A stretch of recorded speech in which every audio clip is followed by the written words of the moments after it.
ஓம் சக்தி. குருவடி சரணம், திருவடி சரணம். உலகமெல்லாம் சக்தி நெறி ஓங்க வேண்டும், ஒவ்வொருவர் மனக்குறையும் நீங்க வேண்டும். இப்போ நமக்கு இந்த தருணத்தில் நடக்கக்கூடிய நம்மளுடைய விழா அப்படின்னு கேட்டிங்கன்னா அகன்றம் ஏற்றுதல் விழா. இந்த அகன்றம் ஏற்றுதல் விழா நவராத்திரி விழா. இந்த நவராத்திரி விழாலையும் இந்த அகண்டம் ஏற்றுதல் விழாலையும் என்ன நன்மை இருக்குது, என்ன அற்புதங்கள் இருக்குது அப்படின்றத எல்லா சக்திகளும் தெரிஞ்சுக்கணும். ஓம் சக்தி. இந்த அகண்டம் ஏற்றுதல் விழாவால் எனக்கு கிடைத்த அனுபவங்களையும் எனக்கு கிடைத்த அற்புதங்களையும் உங்ககிட்ட பகிர்ந்து கொள்வதில் நான் ரொம்ப மகிழ்ச்சி அடைகிறேன். ஓம் சக்தி. அதாவது சக்தி, எனக்கு ஆரம்பத்தில் இந்த அகண்டம் ஏற்றுதல் விழா அப்படின்னா என்னன்னு எனக்கு தெரியாது. அம்மா கிட்ட நான் கொஞ்ச நாளாக இப்போ தான் அம்மாவை பற்றின விஷயங்கள்லாம் எனக்கு கொஞ்சம் கொஞ்சமாக தெரிஞ்சு நான் அம்மா சொல்படி நடக்கணும் அப்படின்னு முயற்சி செஞ்சுக்கிட்டு இருக்கேன். சக்தி, நிறைய விஷயங்கள் என்னால் செய்ய முடியலனாலும் என்னால் முடிஞ்சதை செஞ்சே ஆகணும் அப்படின்றதில்ல நான் கவனமாக பண்ணிக்கிட்டு இருக்கேன். சக்திமா அப்படி இருக்கிறேன். இப்போ ஆரம்பத்தில் அகண்டம் ஏற்றுதல் அப்படின்னா என்ன, முதல்ல நவராத்திரினாலே என்னன்னு எனக்கு தெரியாது. ஓம் சக்தி. நவராத்திரினா ஏதோ ராத்திரி ஃபுல்லாக முழிச்சிருப்பாங்களோ, இந்த சிவன் ராத்திரி மாதிரி நவராத்திரி முழிச்சிருப்பாங்களோ அப்படின்றதான் என்னுடைய கருத்தாக இருந்தது. அது எனக்கு தெரியல.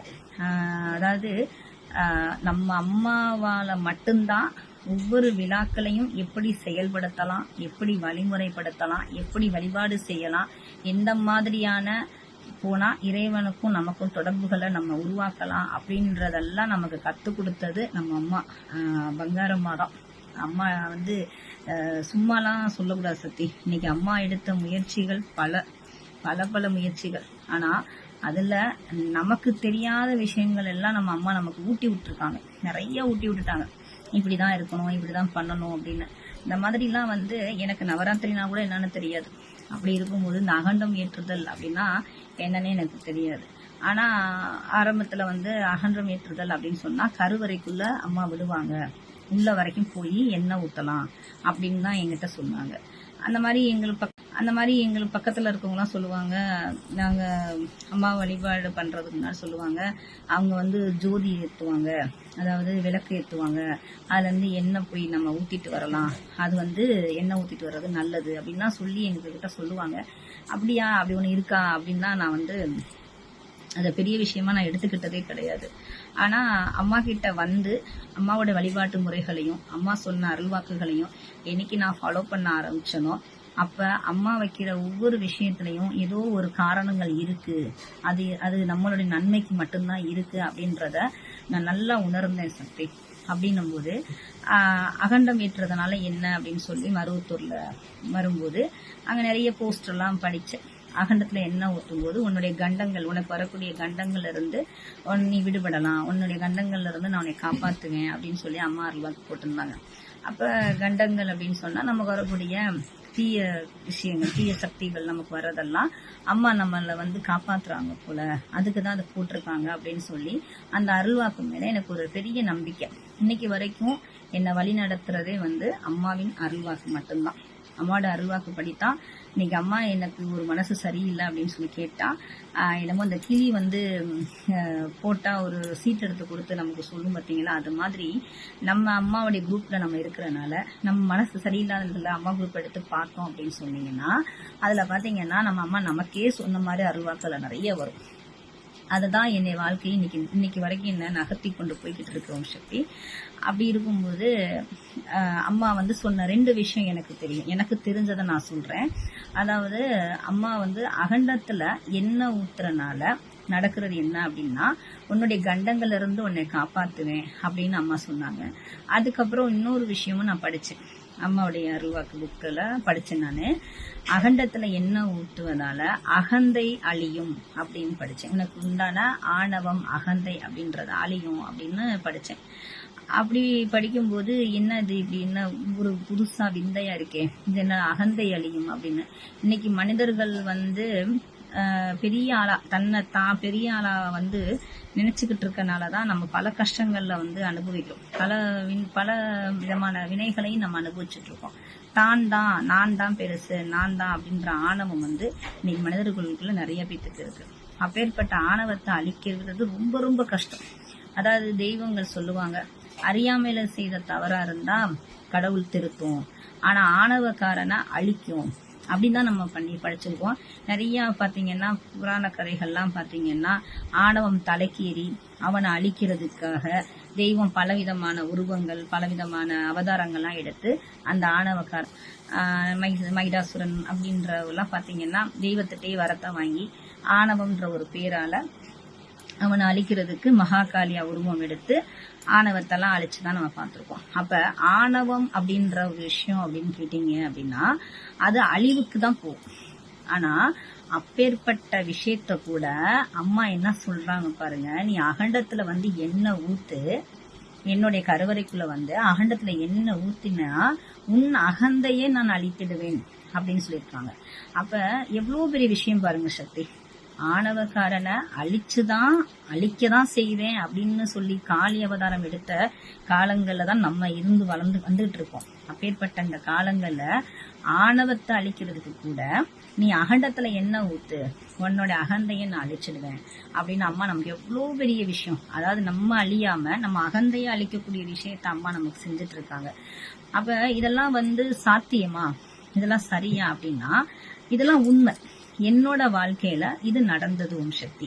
அப்ப பாத்தீங்கன்னா ஒரு 2-3 வருஷத்துக்கு முன்னாடி நான் அகண்டத்துக்கு எண்ணெய் ஊட்டுறேன். நான் ஒரு 5 வருஷமாவே அம்மா கிட்ட போய் அகண்டத்துல போய் கருவறையில போய் எண்ணெய் ஊத்திட்டு தான் வந்துட்டு இருக்கேன். ஆனா கடந்த ஒரு 3 வருஷத்துக்கு முன்னாடி நான் அகண்டம் ஃபர்ஸ்ட் முதல்ல அகண்டத்துல எண்ணெய் ஊட்டும் போது நான் கண்டங்கள்ல இருந்து தப்பிக்கலாம் அப்படின்னு தான் ஊட்டினேன். அதுக்கப்புறம் அகந்தை அழிக்கணும்னு சொன்னாங்க. நான் அதை பெருசா எடுத்துக்கல. ஏன்னா நமக்கு ஒரு ஆணவம் அப்படின்னா என்கிட்ட ஆணவம் இருக்குன்னு நான் சொல்லுவோம், நம்மகிட்ட ஆணவமே இல்ல, நான் நல்லவன் அப்படிதான் நம்ம சொல்லுவோம். அதுவே வந்து நம்மளுடைய என்ன சொல்றது, நம்ம வந்து யாரைட்டையும் போய் நம்மளை தாழ்த்தி பேசிக்க மாட்டோம் இல்லையா, நம்மள உயர்வாவே நினைச்சுக்கிறோம். அதுதான் நம்மளுடைய ஆணவம்ன்றதே நமக்கு தெரியாமலேயே ஆணவமாவே இருக்கிறோம். அப்பேற்பட்ட இடத்துல எனக்கு இது வந்து தெரியல, என்னடா அது ஆணவத்தை அழிக்கிறதா அப்படின்ட்டு. நம்ம கண்டங்களை தப்பிக்கிறோம், அம்மா அருள்வாக்கு சொல்லியிருக்காங்க, அம்மா அருள்வாக்கு தான் வேத வாக்காச்சே, அம்மா சொன்னதை செய்வோம் அவ்வளவுதான் அப்படின்னு நினைச்சிட்டு அகண்டத்துல போய் நான் எண்ணெய் ஊத்திட்டு வரேன் சக்தி. 2வது வருஷம் நான் அம்மாட்ட அகண்டத்துக்கு எண்ணெய் ஊத்தும் போது அம்மாவுக்கு காப்பு கட்டியிருந்தேன். நவராத்திரி காப்புக்காக போயிருந்தேன். அப்ப நவராத்திரி காப்பு கட்டிட்டு காலையில அதிகாலையிலேயே நம்ம எப்பயுமே அம்மாவுக்கு காப்பு கட்டுறதுக்கு உள்ள போயிடுவோம். அந்த மகால தான் நம்ம இருந்து அம்மாவுடைய வழிபாடு, அம்மாவுடைய அலங்காரம், அம்மாவுடைய அபிஷேகத்தெல்லாம் நம்ம பார்த்துட்டு இருக்கோம் சங்கல்பம் பண்ணிட்டு. அப்ப நான் சங்கல்பம் வச்சு பிரார்த்தனை பண்ணிட்டு இதெல்லாம் செஞ்சுட்டு வெளியே வரும்போது சொன்னாங்க, எனக்கு நடந்த பெரிய அற்புதம் சக்தி. இதெல்லாம் வந்து வாழ்க்கையில வந்து எனக்கு இது கிடைச்சது ஒரு பெரிய விஷயம், அவ்வளோ பெரிய விஷயம் சக்தி. ஓம் சக்தி. அப்ப பாத்தீங்க அப்படின்னா என்ன நடக்குது அப்படின்னு கேட்டீங்கன்னா எனக்கு வந்து என்னோட அற்புதம் தான் அது. அதாவது எனக்கு வந்து எடுத்தோன்னே கோபம் பயங்கரமா வரும். கோபம் வந்துச்சுன்னா நான் என்ன பேசுறேன்னு எனக்கே தெரியாது, அந்த அளவுக்கு எனக்கு கோபம் வரும். எதுலையுமே வந்து நம்ம தான் செய்யறோம், நம்ம தான் பண்றோம் அப்படின்ற எண்ணம் எனக்கு இருக்கும். அதாவது அது ஆணவமா அது என்னோட இதான்னு தெரியாது, ஆனா எனக்குள்ள அந்த பழக்கம் வழக்கம் இருந்தது. ஒரு விஷயம் செஞ்சா பரவாயில்ல, நம்மலாம் செஞ்சுட்டோம் வச்சுட்டோம் அப்படின்னு தான் நினைப்பேன். அது வந்து எனக்குள்ள ஒரு பழக்கமான ஒரு விஷயம் கோவப்படுறது. கோவம் வந்துச்சுன்னா பட்டுன்னு யாரையும் முகத்துல அடிச்ச மாதிரி பேசிடுறது, வேணானா வேணாம் அப்படின்றது, எப்பயுமே கோவமா பேசுறது. இது வந்து பாக்குறவங்களுக்கு என்ன ஆகும் அப்படின்னு கேட்டீங்கன்னா, இந்த பிள்ளை ரொம்ப திமிர் பிடிச்ச பிள்ளை, ரொம்ப ஆணவமா இருக்கு, ரொம்ப பயங்கரமான ரப்பண்டப்பா இருக்கு அப்படின்ற மாதிரியான பேர் எனக்கு கொஞ்சம்.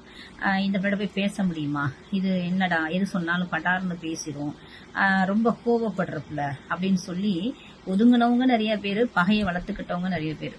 ஆனா நான் வந்து எதனால வந்து பாத்துக்கலாம், என்ன பண்ணுவ நீ அப்படின்ற மாதிரி ஒரு மாதிரியான ஒரு விஷயமா நான் இருப்பேன் சக்தி. என்னோடது என்ன சொல்றது, என்னோட சுபாவம் அது. அந்த மாதிரி தான் இருக்கும். நான் தப்பு பண்ணல அப்படின்ற மாதிரி, நான் எதுக்கு தப்பு பண்ணனா, நான் எதுக்கு வந்து அடங்கி போகணும், இவன்ட்ட ஏன் நம்ம விடணும், இவன் நம்மள இப்படி பண்ணிட்டானே, அவனை என்ன பண்ணலாம், வந்து பாடுறான், என்ன வேணாலும் செய்யறான் அப்படின்ற மாதிரி ஆணா இருந்தாலும் சரி பெண்ணா இருந்தாலும் சரி அவங்ககிட்ட சண்டை போடுறது. இது வந்து வாயில வந்து டப்புன்னு வந்து ஏதாவது வார்த்தைகளை விடுறது, இந்த மாதிரியான விஷயங்கள்லாம் எனக்குள்ள இருந்தது. ஆனா அது எனக்கு ஒரு என்ன சொல்றது, எனக்குள்ள இருந்தாலும் நான் இந்த மாதிரியான ஆளா தப்பான ஆளா அப்படின்றதும் எனக்கு கிடையாது, நல்ல ஆளான்றதும் கிடையாது. ஆனா அது எனக்கு உள்ள இருக்கிறனால என்னை சுத்தி இருக்கும்போது இருக்கவங்க என்ன பண்ணுவாங்கன்னா, இந்த பிள்ளை பயங்கரமான திமிர் பிடிச்ச பிள்ளை அப்படின்னு கொஞ்சம் கெட்ட பேர்னு வச்சுக்கோங்க. எதையுமே கடார்னு பேசும், சண்டைக்கு பயங்கரமா வரும் அப்படின்ற மாதிரியான கெட்ட பேர்கள் வந்து நான் வாங்கிக்கிட்டு தான் இருந்தேன். நான் என்ன நினைப்பேன்னா, நம்ம ரூட்டு சரியா இருக்கும், நம்ம கரெக்டா போயிட்டு இருக்கோம், நம்ம வழி இதாக தானே இருக்கு, அதனால வந்து இவங்க இப்படிதான் பேசுவாங்க, போனா போயிட்டு போறாங்க அப்படின்னு சொல்லிட்டு யாரை பத்தியுமே சிந்திக்காம என்னுடைய வாழ்க்கையை நான் போயிட்டு இருந்தது. ஆனா அப்படி இருக்கிற நான் வந்து மருவத்தூருக்கு நான் போய் அம்மாவுக்கு உள்ள மருவத்தூர்ல போய் அம்மாவுடைய அபிஷேகம் அலங்காரம்லாம் பார்த்துட்டு எண்ணெய் ஊத்திட்டு வெளியே வரும்போது சொன்னாங்க, அம்மா பிரசாதத்தை வாங்கிட்டு போங்கம்மா அப்படின்னு சொன்னாங்க. சரி, அம்மா பிரசாதம் எங்க தராங்க அப்படின்னு கேட்கும்போது, முன்னாடி ஆபீஸ் ரூமுக்கு முன்னாடி அந்த பிரசாத பையெல்லாம் கொடுத்துட்டு இருக்காங்க, அங்க போய் வாங்கிக்கோங்க அப்படின்னு சொன்னோன்னே நானும் வேகமா அபிஷேகம் முடிச்சுட்டு அம்மா தரிசனம் பண்றதுக்காக வேகமா பிரசாதம் வாங்கிட்டு கிளம்பிடுவோம் அப்படின்னு சொல்லிட்டு நான் வேகமா கிளம்பி வரேன். வேகமா வாங்கிட்டு வீட்டுக்கு போயிடலாம் அப்படின்னு சொல்லிட்டு வரும்போது நடந்த ஒரு அற்புதம் என்ன அப்படின்னா, மருவத்தூருக்குள்ளேயே அம்மாவுடைய சன்னிதானத்துக்கு முன்னாடி ஒருத்தவங்க, அந்த நிர்வாகத்துல இருக்கக்கூடிய ஒரு ஆண் சக்தி, அவர்கிட்ட போய் நான் கேட்குறேன், சக்தி இந்த மாதிரி அம்மா பிரசாதம் கொடுக்குறாங்களே நீ கொடுங்க அப்படின்னு சொன்னோன்னே அவர் என்னை பார்த்து ஒரு முறைக்கிறார். என்னம்மா, என்ன வேணும் உனக்கு அப்படின்றார். இல்ல அம்மா டோக்கன் வாங்கியிருக்கேன், பிரசாதம் கொடுங்க அப்படின்னு சொன்னோன்னே அவரு என்ன பண்றாரு, என்கிட்ட ரொம்ப கோவமாவே பேசுறாரு. என்னம்மா, அம்மா அபிஷேகம் முடிஞ்சிச்சா, அலங்காரம் முடிஞ்ச உடனே அம்மாட்ட இருந்து எல்லாத்தையும் புடிங்கிட்டு போயிடணுமா, எல்லாமே செஞ்சிடணுமா, அப்படி இப்படின்னு அவர் வாட்டு பேசுறாரு. இவர்கிட்ட என்ன கேட்டோம், பிரசாதம் தானே கேட்டோம், ஏன் இப்படி பண்றாரு, ஏன் இந்த மாதிரி சொல்றாரு அப்படின்னு எனக்கு ஒண்ணுமே புரியலங்க சக்தி. நானும் அவர்கிட்ட திரும்ப சொல்றேன், இல்லங்க சக்தி இது மாதிரி டோக்கன் கொடுத்தாங்க அப்படின்னா, பொறுமா உடனே உனக்கு கிடைச்சிரும் பொறு அப்படின்னு கொஞ்சம் மதிப்பு மரியாதை இல்லாத மாதிரியே என்கிட்ட பேசுறாரு. எனக்கு பயங்கரமான கோபம் வருது. என்னடா, நம்ம அம்மாவுடைய ஆலயத்துக்குள்ள நிர்வாகத்துல இருக்கக்கூடியவங்களே இப்படி பேசுறாங்களே, என்ன அது இப்படி பேசுறாங்க அப்படின்னு எனக்கு பயங்கரமா கோவம் வந்து அவரை பேசலாம்னு நினைக்கிறேன். ஆனா என்னால பேசவே முடியல.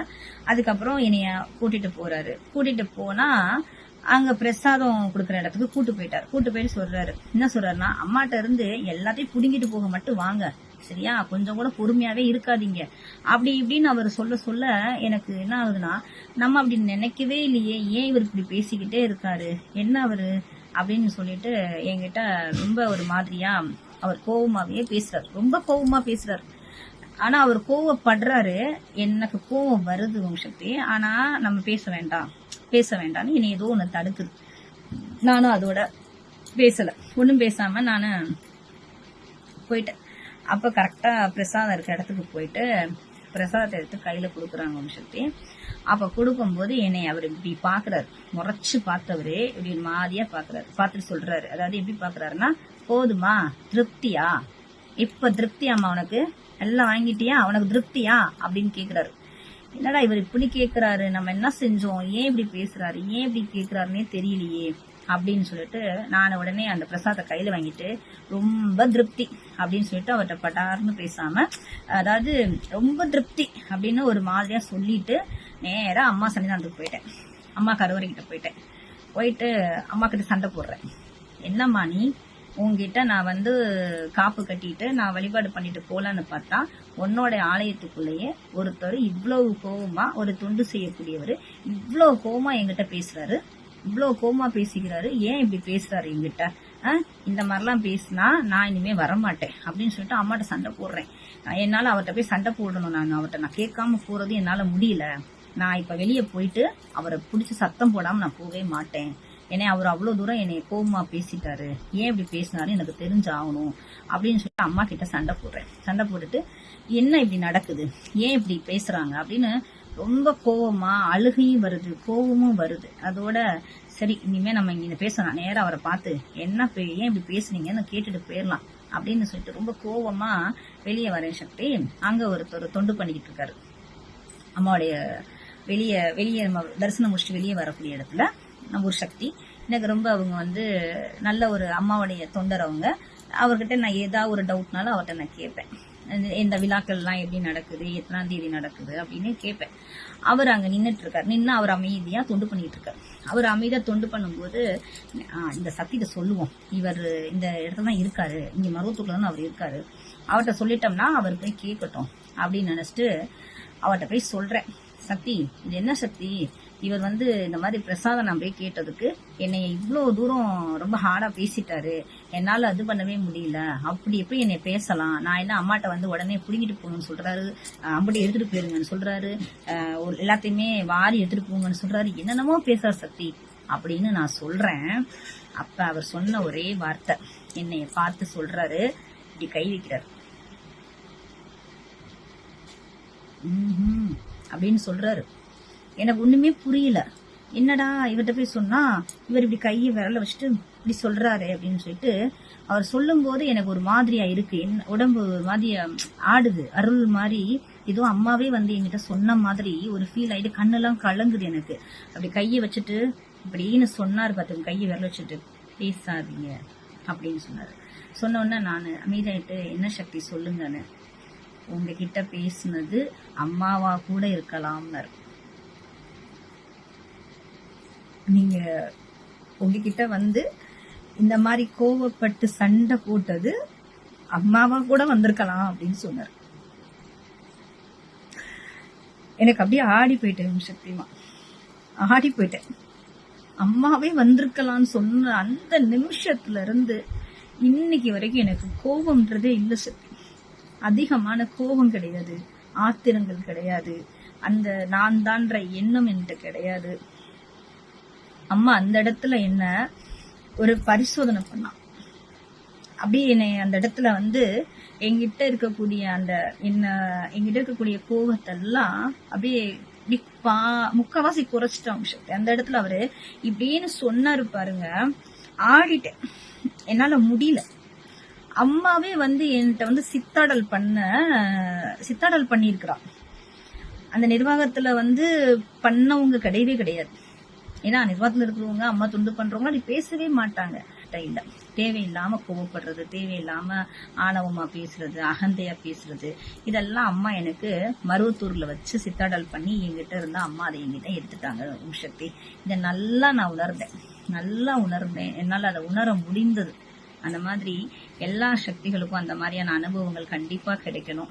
எல்லா சக்திகளும் அகண்டத்துல கண்டிப்பா உள்ள அம்மா கருவறைக்குள்ள சென்று எல்லா சக்திகளும் உள்ள போய் அம்மாவுக்கு முக்கூட்டு எண்ணெய் ஊத்திட்டு அம்மாட்ட இந்த முக்கூட்டு எண்ணெயை வாங்கிட்டு நம்ம வீட்டுல அம்மா சொன்ன மாதிரி 9 தீபங்கள் ஏற்றி வீடு ஃபுல்லா நம்ம எங்கெங்க வைக்கணுமோ அம்மா சொல்லியிருக்காங்க அருள்வாக்குல, நம்ம வீட்டுடைய நடுவுல தண்ணி புழங்குற இடத்துல, பணம் புழங்குற இடத்துல, பீரோல்ல, சமையல் அறையில, பூஜை அறையில, வீட்டு முத்தத்துல, இந்த மாதிரியான 9 இடங்கள்ல நம்ம அந்த விளக்கு முக்கூட்டு எண்ணெய் ஊத்தி விளக்கு பொருத்தி அம்மாவுடைய குரு போற்றி குரு மந்திரம் அம்மாவுக்கு கொடுத்த எந்த ஒரு மந்திரத்தை நம்ம அங்க வழிபாடு பண்ணும்போது அங்க இருக்கக்கூடிய கெட்ட சக்திகள் எல்லாம் அழித்து நமக்கு வர கண்டங்கள் எல்லாம் அம்மா அதை நிவர்த்தி பண்ணி நம்ம சரியான பாதையில சரியான வழியில நம்ம அம்மா நம்மளை கூட்டு போய்கிட்டு இருக்காங்க. ஓம் சக்தி. நம்ம அம்மா நமக்கு கொடுத்த விழாக்கள் எத்தனையோ இருக்கு. அத்தனை விழாக்களையும் அனைத்து சக்திகளும் கண்டிப்பா கலந்துக்கணும்.